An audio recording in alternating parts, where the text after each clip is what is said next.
إنما وليكم الله ورسوله والذين آمنوا الذين يقيمون الصلاة ويؤتون الزكاة وهم راكعون ومن يتول الله ورسوله والذين آمنوا فإن حزب الله هم الغالبون.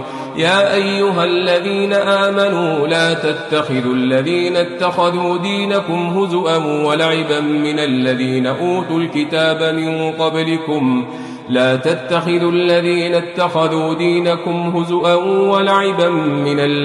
أوتوا الكتاب من قبلكم والكفار أولياء واتقوا الله إن كنتم مؤمنين. وإذا ناديتم إلى الصلاة اتخذوها هزؤا ولعبا ذلك بأنهم قوم لا يعقلون. الله